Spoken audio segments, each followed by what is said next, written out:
Tetapi misi, visi sehebat apapun dia tidak kredibel bila tidak ditopang dengan rekam jejak perjuangan yang ada. Karena apa yang disampaikan sebagai visi, misi ini adalah imajinasi. Imajinasi tentang masa depan, apa yang mau dikerjakan besok. Tapi itu hanya bisa dilaksanakan bila kita melihat siapa yang bersiap menyelenggarakannya. Siapa yang membawa rekam jejak yang bisa membuktikan bahwa rencana itu bisa dilaksanakan. Misi itu bisa dilaksanakan. Visi itu insya Allah bisa jadi kenyataan. Karena itu ketika di sini berkumpul bersama dengan sebuah misi yang cukup tegas, melawan kezaliman dan menegakkan keadilan, maka ini bukan sekedar misi, tapi ini ditopang oleh orang-orang yang membawa rekam jejak perjuangan selama ini. Jadi kalau mengatakan akan melakukan A, tapi yang mau melakukan tidak memiliki rekam jejak untuk mengerjakannya, bagaimana kita bisa menyatakan ini kredibel? Karena itulah yang perlu didorong adalah justru menjelaskan bahwa yang membawa misi ini, yang mengemban misi ini adalah mereka-mereka yang memiliki rekam jejak yang kredibel. Dan ini sesungguhnya yang perlu didorong sekarang. Banyak di antara kita hanya membandingkan rencana. Rencana bisa dibuat seindah mungkin. Tapi rencana itu adalah imajinasi. Itu adalah khayalan soal masa depan. Tetapi rekam jejak bukan khayalan. Rekam jejak adalah kenyataan. Itu yang membedakan. Nah, kita berharap sekali bahwa Partai Umat nantinya bisa menjadi salah satu penjaga utama di dalam menuntaskan semua agenda yang 25 tahun lalu dicanangkan dalam gerakan reformasi. Di mana Bapak Amin Rais menjadi Bapak Reformasi pada masa itu. Persis 25 tahun kemudian, tahun ini kita memasuki sebuah fase di mana demokratisasi dan 5 agenda reformasi yang diungkap di tahun 98 harus dikalibrasi hari ini. Dikalibrasi itu dipastikan masih searah dengan titik awal keberangkatan perjalanan ini. Bila perjalanan ini menuju kepada sebuah tujuan, maka setelah berjalan 25 tahun, dievaluasi ulang. Apakah rute yang ditempuh selama ini adalah rute yang direncanakan 25 tahun yang akan datang. Dan saya yakin insya Allah Partai Umat akan bisa mengawal agenda itu ke depan. Dan ini juga yang sesungguhnya menjadi gagasan utama yang dibawa selama ini. Kami mendapatkan amanat untuk bertugas di Jakarta 5 tahun terakhir. Dan ketika bertugas di Jakarta, maka agenda utama yang dibawa adalah bagaimana negara bisa menghadirkan keadilan sosial bagi seluruh rakyat Indonesia. Begitu hadir keadilan sosial, dari situ turunannya banyak. Dari keadilan itu kita akan bisa merasakan persatuan. Mengapa muncul persatuan? Karena ada perasaan kebersamaan di mana rasa keadilan itu muncul. Ini bukan sebuah statement yang hanya dimunculkan dalam retorik. Ini dimunculkan di dalam proses teknokrasi. Proses menjalankan pemerintahan. Semua aspek dicocokkan dengan satu kalimat. Keadilan sosial. Satu kalimat itu saja. Dicocokkan. Dan begitu itu diterjemahkan, apa yang terjadi? Yang terjadi kemudian terjadi perubahan-perubahan. Untuk bisa menjawab kebutuhan keadilan sosial. Ini yang hari ini kita butuhkan. Ketika kita bicara pertumbuhan perekonomian misalnya, maka kita bicara pertumbuhan perekonomian yang berkualitas. Berkualitas itu ditandai dengan apa? Ditandai dengan adanya jangkauan pada semua. Semakin merata, maka semakin berkualitas. Semakin tidak merata, semakin tidak berkualitas. Kita bukan membutuhkan angkanya, tapi kita membutuhkan kenyataan pemerataannya. Dan ini yang harus menjadi agenda ke depan. Kalimat itu nampaknya sederhana, tapi bila itu berhenti di dalam pidato, berhenti di dalam upacara, maka masyarakat tidak akan merasakan buahnya demokrasi. Tapi bila itu diwujudkan di dalam proses teknokrasi, proses pemerintahan, maka rakyat akan merasakan terjadi perubahan lewat demokrasi. Ini yang harus kita bawa ke depan.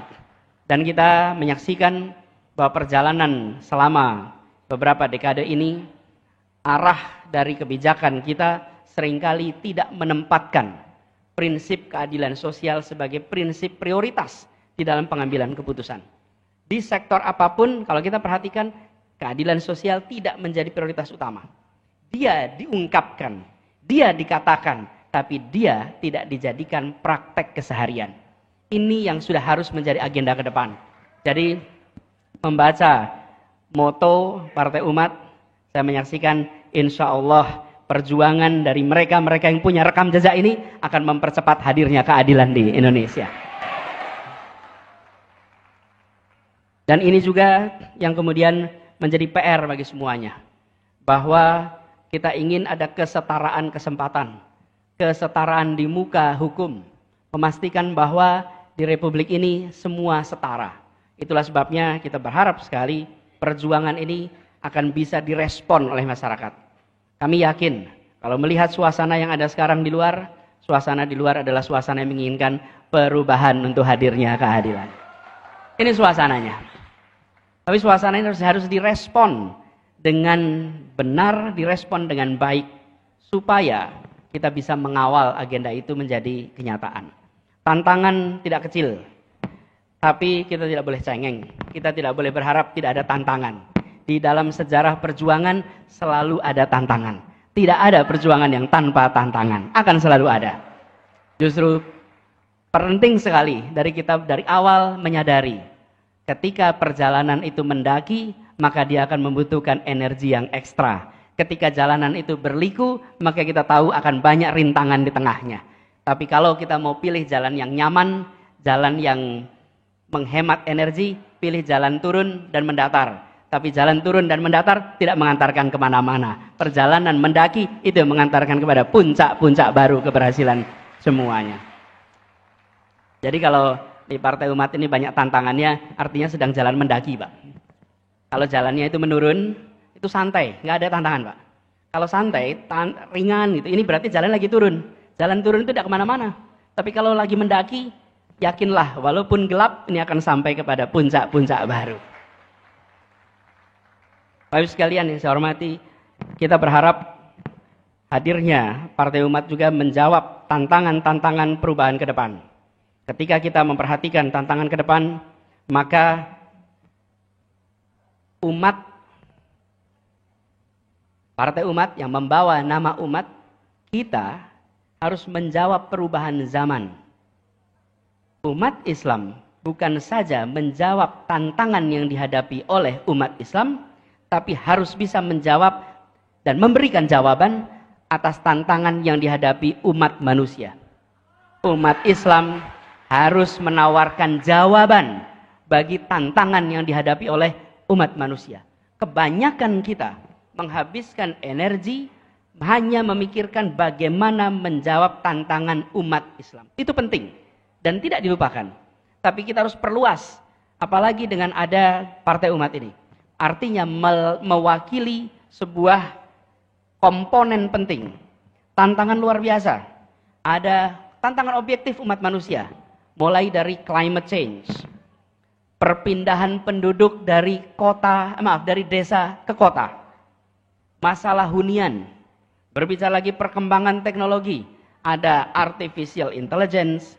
Ada bioteknologi. Yang semuanya mendatangkan kesempatan tapi juga membawa risiko. Dan juga kesenjangan. Kesenjangan untuk mendapatkan akses atas kemudahan dan kemajuan itu semua. Kemudian tantangan kesehatan. Partai Umat hadir di masa pandemi. Bagaimana tantangan kesehatan yang luar biasa besar. Kita akan ketemu di tahun-tahun ke depan jumlah populasi masyarakat dunia yang warga lansianya jauh lebih besar daripada sejarah umat manusia sepanjang masa. Belum pernah dalam perjalanan umat manusia punya proporsi lansia yang sebesar sekarang. Ini adalah tantangan-tantangan umat manusia. Yang kalau kita hadir di dalam kancah ini, maka umat harus siap dengan jawaban untuk tantangan yang dihadapi oleh umat manusia. Nah, kenapa ini penting? Karena Partai Umat menyebut soal politik gagasan. Partai Umat menyatakan politik gagasan sebagai pegangan. Bukan sekedar hadir membawa prinsip moralitas, hadir membawa platform keumatan, tapi juga hadir sebagai sebuah partai yang membawa gagasan. Di depan sana ada menu besar yang mudah-mudahan nanti Partai Umat akan hadir memberikan jawaban. Dan kita menyaksikan pemimpinnya seorang cendekiawan, pendirinya tokoh cendekiawan yang punya rekam jejak luar biasa. Insya Allah dari sini muncul jawaban-jawaban untuk kemajuan umat manusia. Dari umat Islam kepada umat manusia. Ini yang harus kita berikan sama-sama. Bapak Ibu sekalian saya hormati, izinkan saya mengakhiri dengan sekali lagi mengucapkan selamat. Dan sekaligus kita saling mendoakan. Perjalanan kita masih panjang. Berliku mendaki. Siap kita bekerja bersama, bergandeng tangan, kita congsong perubahan untuk Indonesia yang lebih baik. Assalamualaikum warahmatullahi wabarakatuh.